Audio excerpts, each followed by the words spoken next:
And good morning, everyone. Welcome to Monday morning edition of Sports Shorts Daily. Ronnie Grants alongside Tommy Christ and TK coming to you from Court Street Cafe in downtown Port Allen. Check out Court Street Cafe. I'm at the Louisiana Sports Hall of Fame studios here and in Baton Rouge, and we're presented by L'Auberge Casino, where this past weekend L'Auberge Casino was rocking and rolling. Had the owners weekend, they had the games on in the Barstool Sportsbook, and it was the grand opening the Edge Lounge, which is a fantastic venue, live music Thursday, Fridays, and Saturday nights, starting this past weekend at the Edge Bar Lounge. It's on the casino floor. Obviously, must be 21 and over. On the casino floor, back left, kind of where the old Baton buffet used to be. It is spectacular. You'll be blown away. All right, TK, lot to get to. LSU punches its ticket to the College World Series for the first time in 6 years. It's unbelievable. That's forever for LSU baseball. They have not been since 2017 when they finished second in the country that year to Florida. By the way, Florida on the opposite side of the bracket, you could potentially have a rematch of that 2017 finals if both teams win their pool. And Florida definitely is the favorite and has an easier path to the finals than LSU does for sure. But that gets underway. The Tigers expected to play on Saturday. The opponent, Southern Miss or Tennessee, is TBD. They play game 3 of their series in Hattiesburg today. 6 of the 8 teams are figured out. The only 2 is the Tennessee Southern Miss series and Stanford and Texas. David Pierce, the Tulane coach for a couple seasons, who's got a former Baton Rouge White Sox assistant coach for the University of Texas on that staff. So we're pulling for the Longhorns to knock off Stanford, a future SEC team, by the way, to get to the World Series. Also, some big news in sports. This week is the U.S. Open golf tournament. There'll be a lot of live talk, I'm sure, on that broadcast. Now it's official. The Canadian Open finale was phenomenal. We'll tell you about that yesterday. One of the greatest finishes ever in golf. The NBA Finals looks like it's a foregone conclusion for the most part. Tommy will give you the line, the point spread in the Game 5 as the Denver Nuggets go to finish out that series. And the Baton Rouge Rougarou, 7-4 on the year, and the Rougarou are in action tomorrow night, Tuesday night. The only 2 games this week at home, Tuesday and Sunday. So make your plans to come out this Tuesday night, 7 p.m. at P. Goldsby Field, and then the next home game will be this coming Sunday night at P. Goldsby Field. But Rougarou in action tonight against Seguin. You can check it all out on brrougarou.com and then click over to TCL TV to watch the action. But Tommy, LSU baseball, it all came together for the Tigers in the Super Regional. They finally looked for a whole weekend. It's been a while since they looked the whole week where they looked like the team they were in March. They really did. It looked like, we said in January, book your seats, your travel plans to Omaha, and now they're going, okay? And, it's amazing. Last night after they beat Kentucky, everybody kind of forgot about the 7-hour delay Saturday when the sunshine was out and the 75,000 memes that were posted and everybody's hair on fire and people waiting at the park. Our own Hunter McCann at the park for like 8 hours waiting for that game to get started because he does Sports Shorts Radio with us. So everybody kind of forgot about that, okay? But Paul Skeens was phenomenal. Now you know why they waited. As Jay Johnson kept saying, we wanted to have a gap where we knew we could play a full game, okay? And I don't know, Jay influenced the NCAA. I don't know, 100%. Who was this, Jay Johnson, or was this the NCAA? A combo of that? I mean, Ronnie, there were a lot of people really, all my friends that, started the day drinking thing at 1:30 for the 2 o'clock game. They had to go and take a nap, get ready to come back and watch the 9 o'clock game. It was craziness. What happened, Ronnie? It was crazy. I mean, the short of it is that, look, Jay Johnson did what was best for his team. I'm sure he and LSU lobbied for that window, and they were able to convince the site officials and everything to do so. It absolutely was infuriating for the fans, who many of which drove from all over the state or even out of state. And you get there at noon, you get lunch across the street or whatever you do, and then all of a sudden you got to sit there for 9-10 hours. It was infuriating for the fans. But as the coach of LSU, who's got the number 1 pitcher in the country and a guy that you're not going to take out of the game and let him sit for an hour, then put him back in, he did what was best for his team. And for 24 hours, he wore it. He was a villain, but now it's over with. It was a 24-hour social media barrage, but now they love Jay, and he's going on his way to Omaha. Well, yeah, Brian, it's not unprecedented. Let's back up to the season opener. It was scheduled for a Friday night. He moved the game to what, 2, 3 o'clock in the afternoon? Yeah, I think it was 2 or 3. Because expecting bad weather that night. I don't remember if they had bad weather that night or not. You know, and you had people flying into town at 3, 4 o'clock to watch their kids play the season opener, and the game got moved up, and it was like, hey, I'm doing what's best for my team. So it's not like Jay Johnson did something he hadn't done before. I'm sure he did this for Arizona for a handful of years too. Of course, they don't have to fool with rain. Yeah, they don't have any bad weather in Tucson. No. So, he did what was best for his team, and it did infuriate a lot of people. I mean, I had one friend of mine. She texted me. She said, "Everybody's at the stadium. Want to go home. This is ridiculous." This is like at 7:30 when they delayed it again. But it's part of it. The bottom line is he did what's best for his team. And in his second year at LSU, he's going to Omaha. And as you said, Ronnie, in your opening monologue, they haven't been to Omaha since 2017. That's light years ago, especially the standards of LSU baseball. So they got it done. They found a way to do it. They can beat you a lot of ways. Great teams can beat you a lot of ways. Yesterday, they got out-hit. Nobody had more than one hit. They had 9 hits with 9 different guys. And of course, all the home runs on Saturday. So, I mean, they got lots of ways they can beat you, and that's what good quality championship teams can do. It's amazing. It's amazing. Yesterday, there were so many cool things about that game. Okay, first off, Cade Beloso hits his 14th homer. Amazing story. 5th-year senior, forgotten guy. He hits over 320 this year with 14 homers.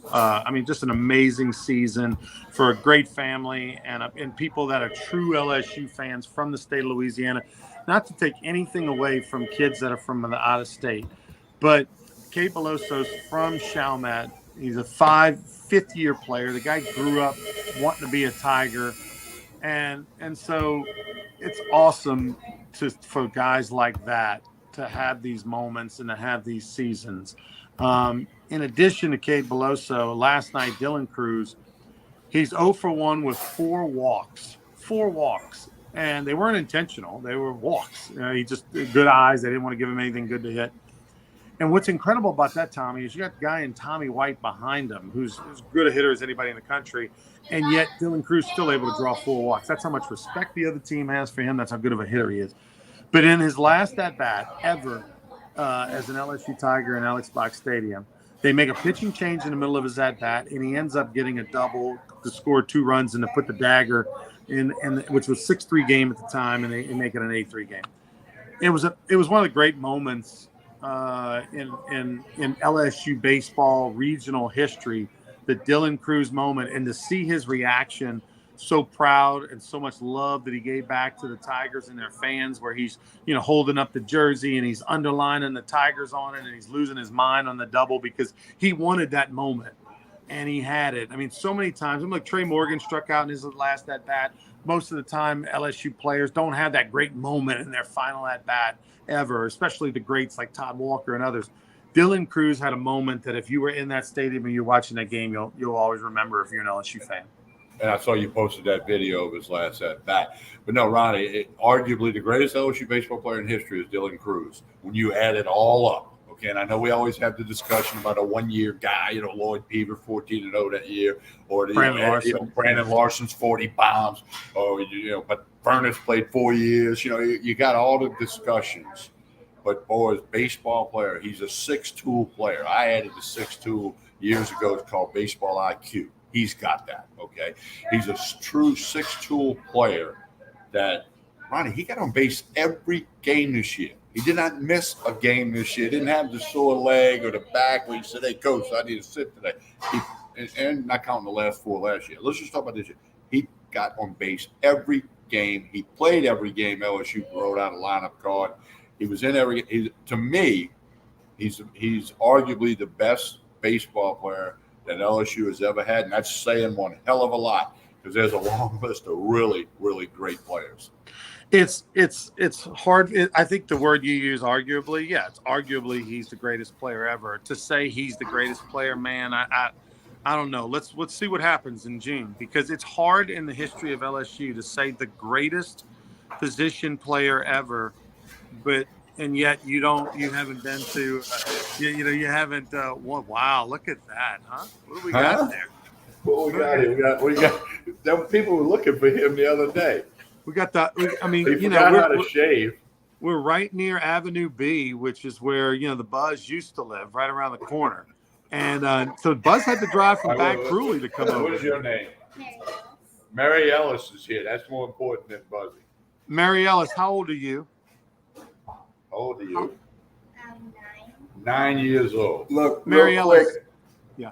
Ronnie, real quick. I was watching y'all, and I said I got to come to Court Street. So the advertisement does work. I mean, it works. Yeah. I mean, good. I got to interrupt ask. Sorry. What I want to know is if Mary Ellis is like an up and coming golfer. Is Buzzy getting her in the backyard, teaching her some golf, or what? They walked in the front of Court Street Okay. Cafe. We're in the back here by the bar area, so But anyway, All right. yeah, Well, good to see was the a nice Buzz. surprise. That was a nice surprise. By the way, the Buzz on the call, he and Doug did a great job with Chris Blair, 3-man booth all weekend. Although I saw Doug out of the booth a lot at the game. Like, Doug will leave the booth, go down to the suites, get a drink, get something to eat, visit with people in the middle of the game, Tommy. I've never seen that before. It's a very relaxed booth.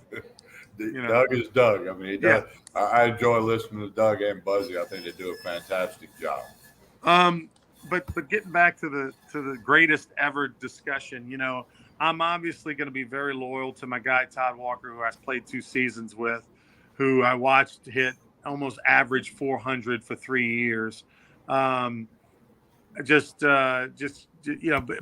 look, I think if Dylan Cruz, if they would have turned him loose last year and this year, Tommy, on the base paths a little more, because the guy has the ability to steal 20 plus bases a year, particularly in the college game. If he'd have had 25 stolen bases each of the last 2 years or something, I think that would have pushed me over the edge to say, yeah, no doubt. But they don't run. That's a Jay Johnson thing. That's not Dylan Cruz's fault. I don't know. For me, it's Todd Walker and Dylan Cruz. It's a coin flip.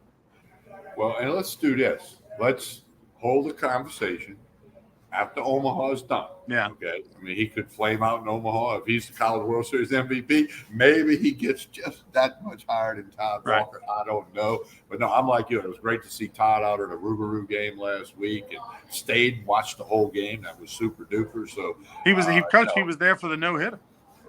That's right. The combined no-hitter. The 4 guys combined for the no-hitter. Now, you need to get him back tomorrow. Right. And we'll get another no-hitter going, right? That's like they should have had you singing the anthem last night in Game 2 against Kentucky, because they're like 8-0 when you sing the anthem or whatever. That 14-0, Tommy. Just who's counting? 14. All right. The Buzzy showed up. Let's move on. Speaking of, in honor of Buzz, let's talk a little golf for a minute. Yesterday, real quick, the Canadian Open ended, and Nick Taylor, who's a Canadian native, he carried the torch in 2010 for the Summer Olympics that were in Vancouver. The flag. I'm sorry, he's a flag for Canada. So I mean, this is how Canadian he is, right? He makes a 72-foot putt on the 4th hole of overtime, and extra holes in front of the whole country over in south of Toronto, and the place went nuts. It was arguably one of the top 10 greatest sports moments in Canadian sports history.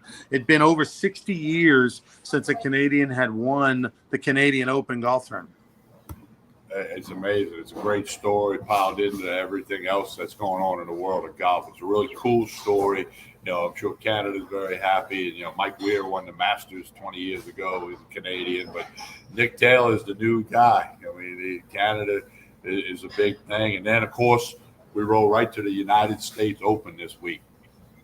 By the way, he's the 4th Canadian to win a golf tournament in the last calendar year. That's pretty impressive. Fourth different Canadian to win a golf tournament. So they got a bunch of young players that are really good.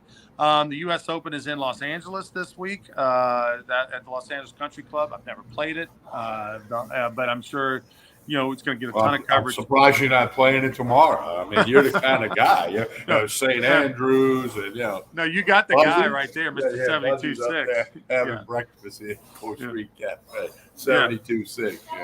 Yeah. But anyway, look, this weekend they don't have to hide the live talk. They can talk freely about not the merger, and they're not calling it a merger, but I guess a co-op between the two.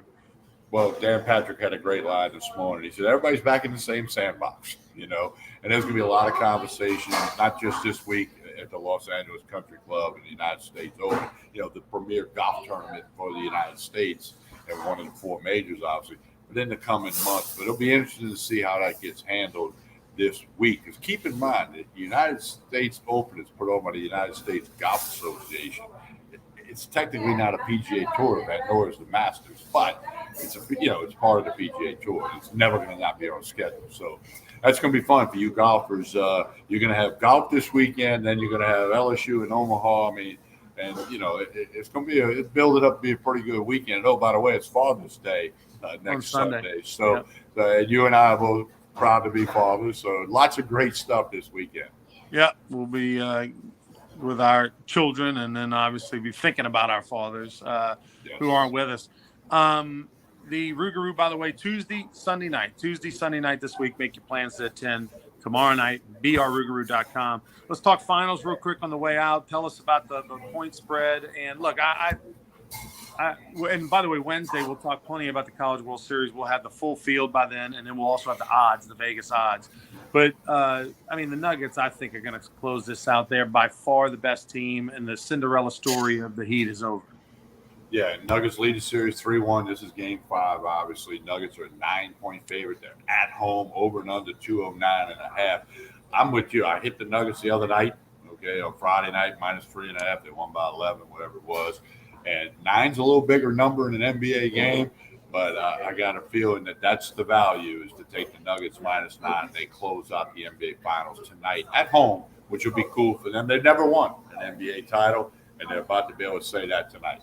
I like the -9 too, Tommy, because I think they're the better team. And a lot of times in the final game of a series, final game of the year, it might get a little more blown out because once it's over, they start subbing guys, just sort of just mail it in the last couple minutes of the game. And of course, for the Nuggets, they're going to want to celebrate and try to run up the score as best they can in front of their home crowd. So, not a big NBA bettor, but I like the Nuggets -9 tonight. Yeah, I agree with that. And, of course, we'll be back Wednesday morning, as you said, for more Sports Shorts Daily. All right, for Tommy Krysan, I'm Ronnie Rance. Please like and share this video, and we'll see you on Wednesday morning for more Sports Shorts Daily around 9:30. We'll talk a lot of College World Series. We'll know what time LSU's playing, which day, with all the opponents, all the brackets. By the way, LSU in the tougher bracket for sure. Florida on the other side is the favorite. Wake Forest is the favorite in LSU's bracket, and they're going to have the likes of a Tennessee potentially, or a Southern Miss who beat them last year in Super Regionals. And then you're going to have either Stanford or Texas, all formidable opponents. So although LSU very familiar with Texas, they played them once earlier this year. So it's going to be a super hard 4-game bracket that LSU will play in. But they got Paul Skeens going in that first game, so that's going to help them a lot. All right, we'll be back with Sports Shorts on Wednesday. Until then, have a great one, everybody. All right, appreciate it.